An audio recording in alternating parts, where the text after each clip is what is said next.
Cray there, and Mary Cray there, referring to the floods of 2007, of course, under a Labour government. And as hard-hit flood victims pick their possessions out of puddles, someone's always going to be counting the cost. As we were discussing, the insurance industry's worked out a deal with the government that will take effect next year.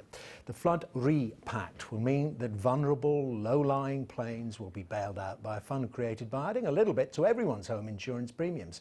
Well, with me to discuss that and the immediate aftermath of the floods is Managing Director of Underwriting at AXA, David Williams. Very good to talk to you, Mr. Williams. And I referred back to 2007, and indeed beyond that, in emerging from floods early, there's already a scheme, isn't there, a statement of principles. Yes. Why do we need to go further? Why do we need Flood Re? The Statement of Principles was just a loose agreement which promised that insurers would continue to offer renewal to existing policyholders. This goes much further. So there were no specifics about premiums under the Statement of Principles. What this does is it guarantees affordable flood insurance across the UK going forward. Also, you mentioned the cost to every policyholder.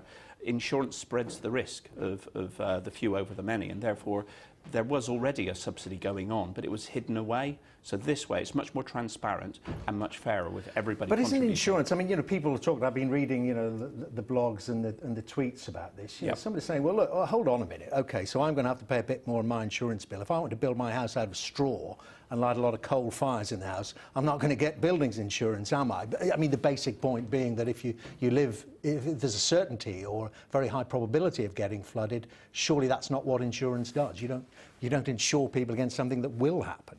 We live on an island, and quite a small island, relatively speaking, and as we're seeing, there are increasing numbers of extreme weather events and floods, and the UK is fairly unique in Europe and the world in providing flood insurance as part of an insurance policy. In other countries, you might have to rely on a state handout from some form of catastrophic incident fund, and I think we should be proud of that. People benefit greatly from being able to purchase insurance, and this is a way of making sure that not just those in the better areas can afford flood insurance going forward. But that basic philosophy of insurance, though, is just that point, that insurance is insuring you against unforeseen events. If it's pretty likely you're going to get flooded, that changes the nature of insurance, isn't it? Yeah, I think insurers have a wider responsibility than just selling a policy and then paying for the damage afterwards. When we're talking about the floods, everybody focuses on the things that we're doing. So, we are making interim payments to customers of £1,000 straight into their bank, sorting out alternative accommodation. But what we're also doing is talking to them about resilient repair and protection. We have experts who can provide advice. So what we need to do in conjunction with Flood Re is make sure that those high-risk households also know what they can do to mitigate the risk. Is there a quid pro quo here? I mean, is the insurance industry also saying, well, OK, given the hundreds of thousands of houses we need to build, many of those are going to be in areas which may flood. We want you to enforce, we want the government to enforce the fact that these houses are so-called resilient. We've seen over the course of the last few weeks many plans that can make houses a lot safer from water damage. There is a huge amount that you can do. If you look at Holland, for instance, the way they approach planning and building very much takes into account the threat from floodwaters. We need to do much more of that. But are you demanding that? Very much so. I mean, we are saying that we will not provide flood insurance cover if people build in floodplains, unless... I thought you were just telling me that you are going to because of this subsidy. The flood rearrangement applies in respect of existing properties. It doesn't apply in respect of new properties, and certainly what we're saying in our discussions with the government is that if they are going to build in areas that are currently high-risk floodplain areas, then they need to be doing things, either in terms of the nature of the construction or investing in flood defences to stop those areas becoming a problem. The other issue, of course, is that it's not just building those properties in floodplain areas.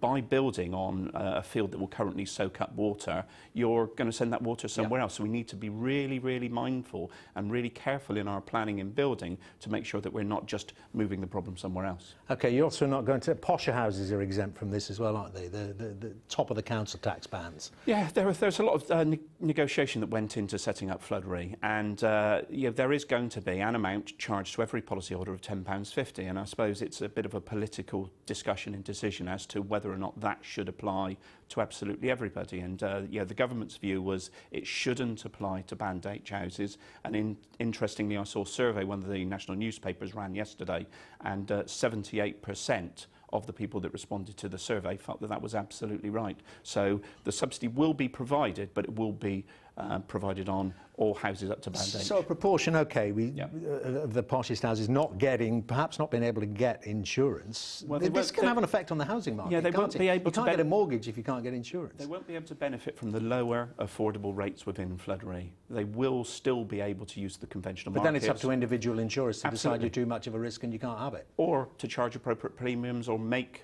cover subject to additional protections, maybe large deductibles. So yeah, the view is that these larger houses will be able to approach the conventional insurance market as they currently do, but they won't get the benefit of the subsidy and the cheaper insurances through flood rain. But I suppose to turn that question round, that if this weren't available, it could have an effect on the housing market, certainly when mortgage providers are looking at the whole package. They want to see that you're going to get insurance, and that was one of the dangers in terms of the statement of principles didn't go far enough in terms of we were continuing to provide cover, but in certain areas premiums were being pushed up and deductibles were being pushed up. That could have caused problems with mortgages. As soon as you have a problem with a mortgage, it, as you say, impacts the house market, housing prices generally. So by agreeing to flood re, we can make sure that for the vast majority of houses, there's affordable flood insurance going forward. We're running out of time. How quickly can you have it in operation? It is complicated. The statement of principles has been extended until it's fully in place, but we're talking 2015. Okay. Good to see you, Mr. Williams. Thank you very much indeed. David Williams there from AXA. And you're watching Monahan here.